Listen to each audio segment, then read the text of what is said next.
Good morning and welcome to Southeast Antioch. For 30 to 40 years, this area you're in today, one of Antioch's most popular commercial corridors, where Antioch and Eastern Contra Costa County residents shop. Today, this corridor is an iconic symbol of decades of economic decline, neglect, and disinvestment as the city has bulldozed its way into Southeast Antioch. The mortgage foreclosure crisis, the Great Recession, COVID-19, and absent corporate landlords have only helped to exacerbate economic losses in this area. While some local commercial landlords have worked hard to maintain the quality of their properties with good quality storefronts, some corporate landlords have been absent. Their absence has led to decades-long crime hubs and blight in areas like the strip mall behind me and other north and southwest Antioch locations.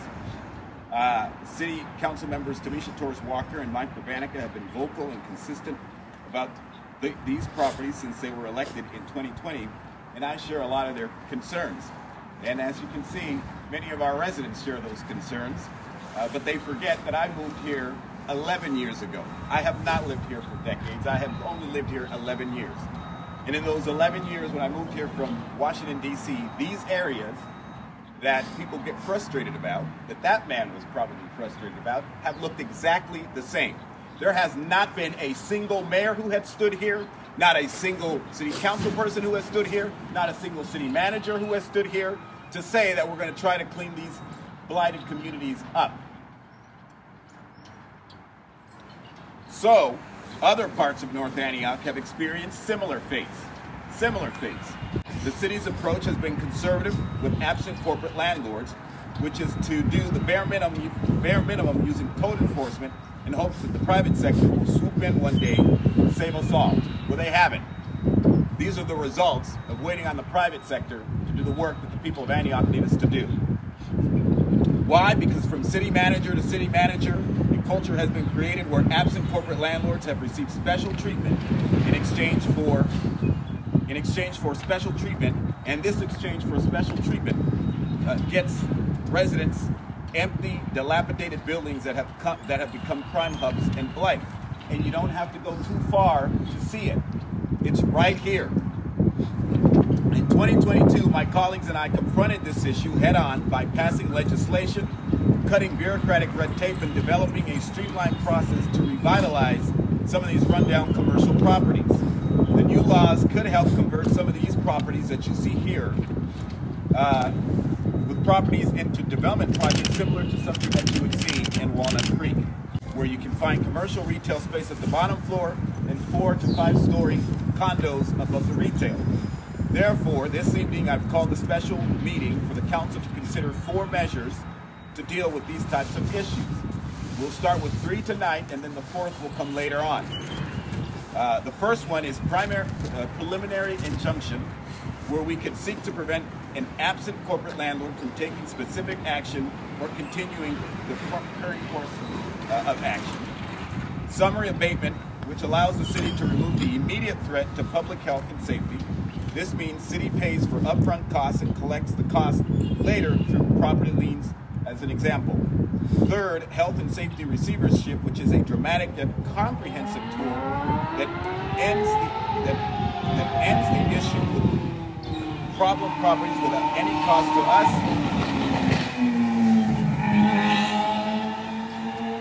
Third, health and safety receivership, which is a dramatic yet comprehensive tool that ends the issue with problem properties without any cost to us, but puts the process in the hands of the courts through a third party.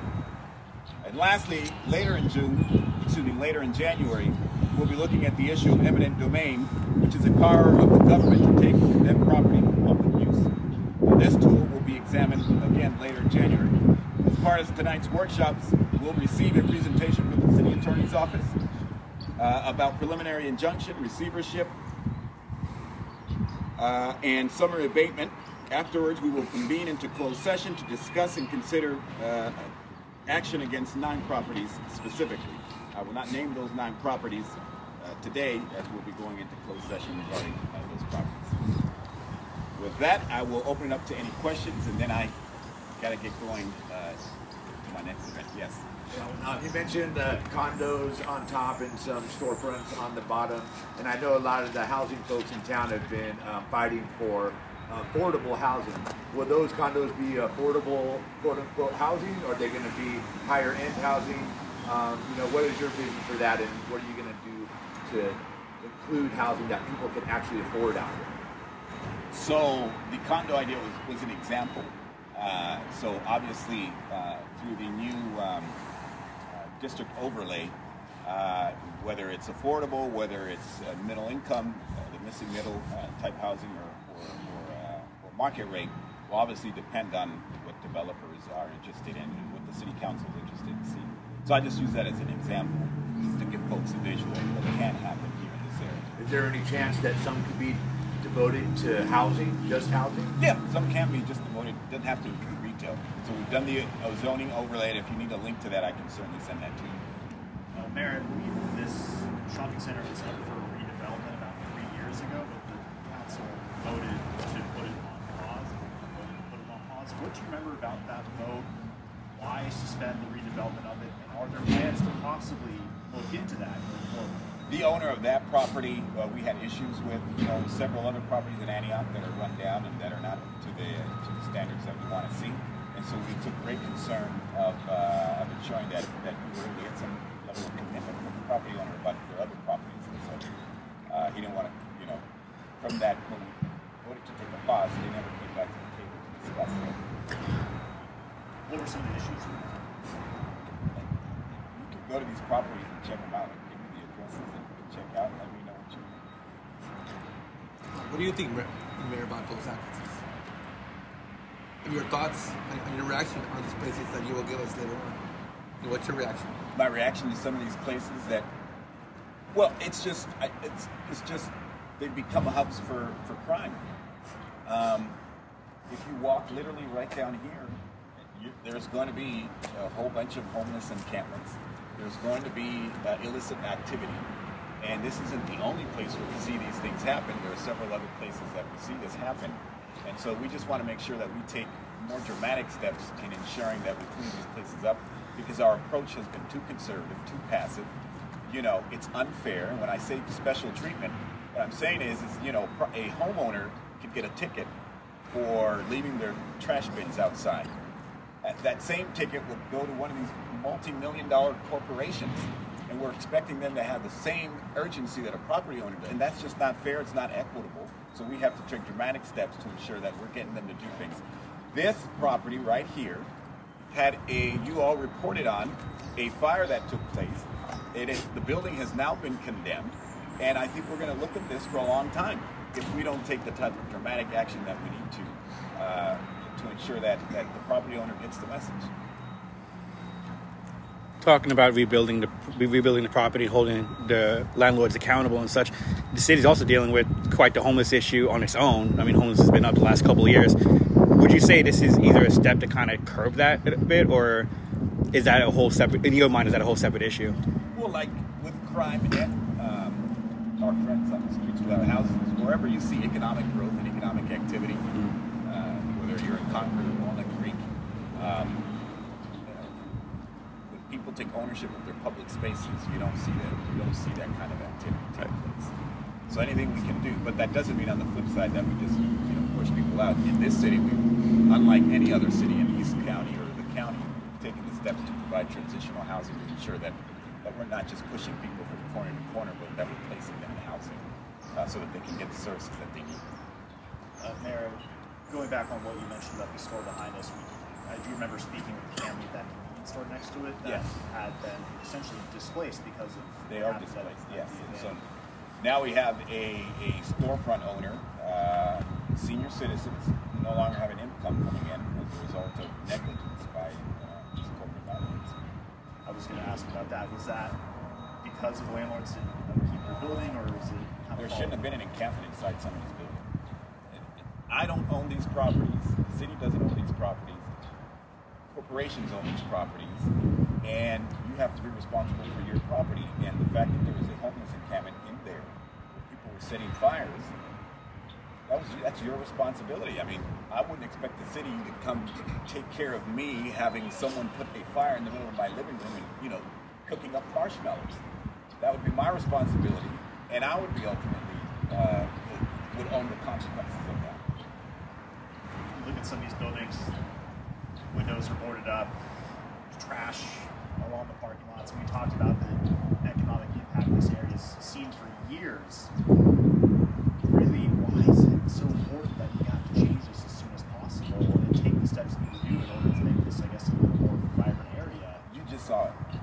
Listen, the reason I didn't respond to that gentleman is because I feel his frustration. I understand it. I get it. And when all you see on social media posts and all you see on Nextdoor is pictures of these corridors, how the heck are you not going to be angry at the fact that your government hasn't taken the appropriate steps?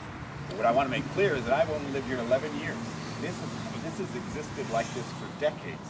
This isn't brand new. And so I get his frustration. I get how angry he is. I'm angry. I'm frustrated. Frank has lived here for decades. He has seen this exact corridor exist in the exact conditions long before I got here, long before anybody was elected mayor to anything or city council.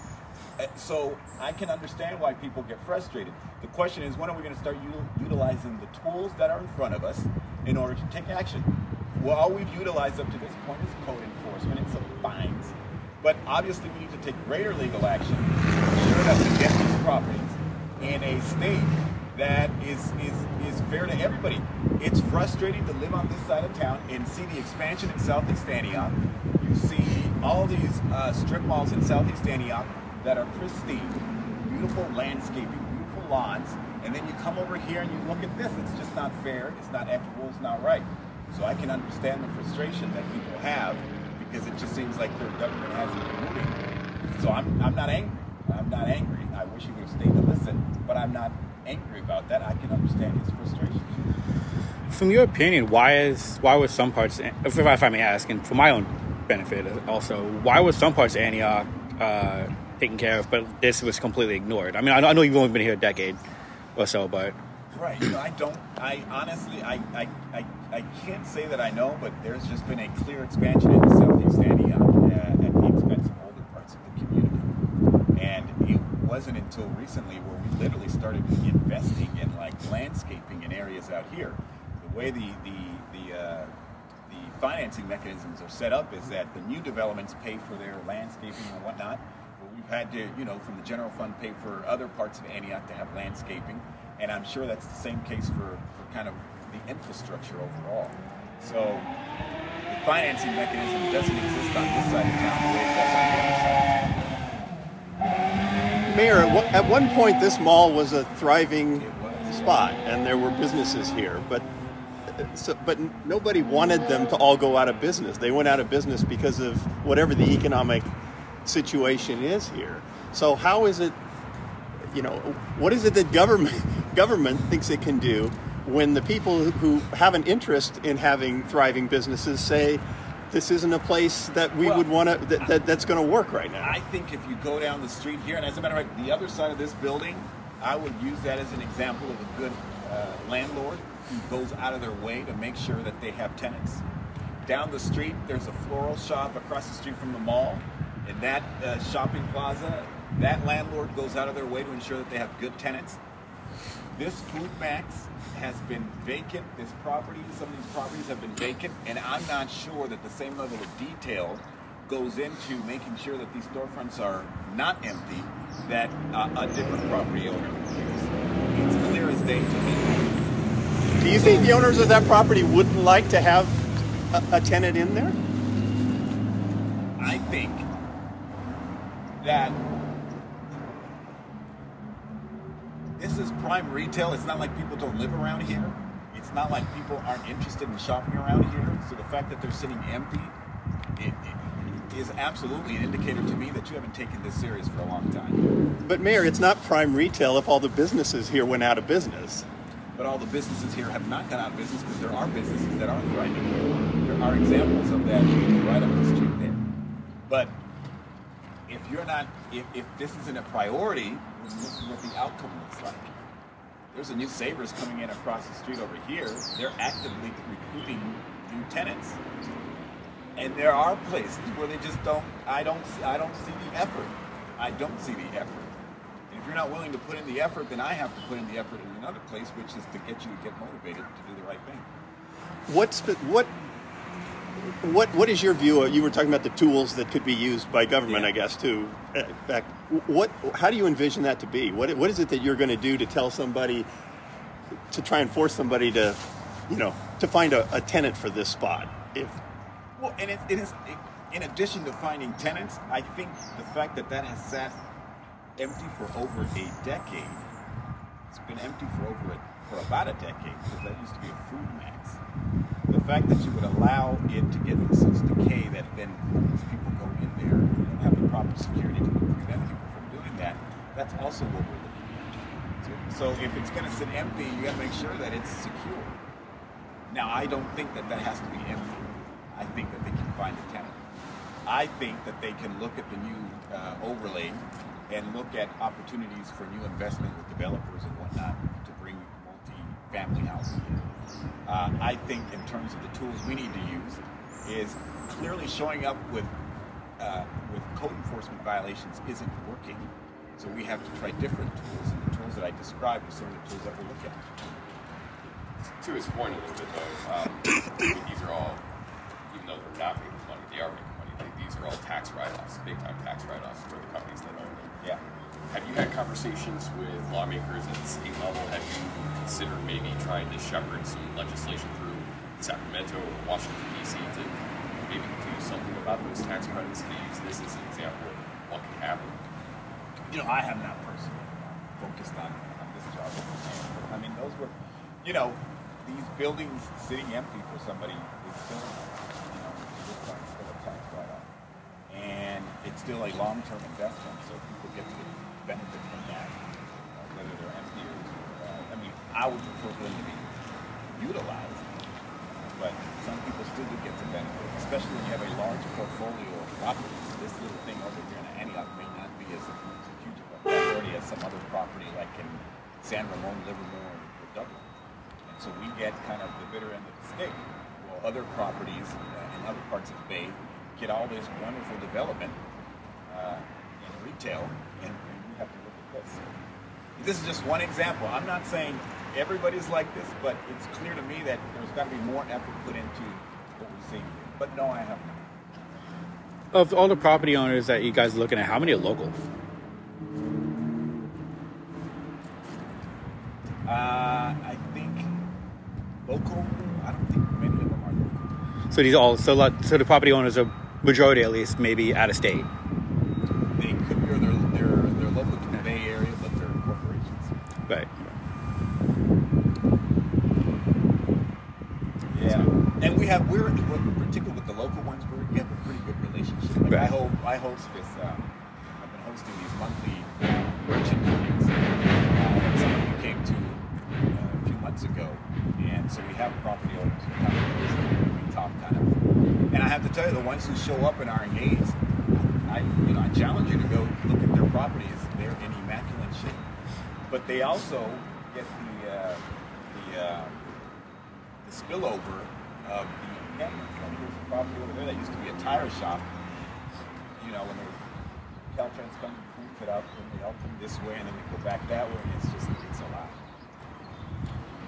And that tire shop's been sitting empty for 5-6 years now. Thanks, Mayor. Thank you. Thanks so much. All right, thank you.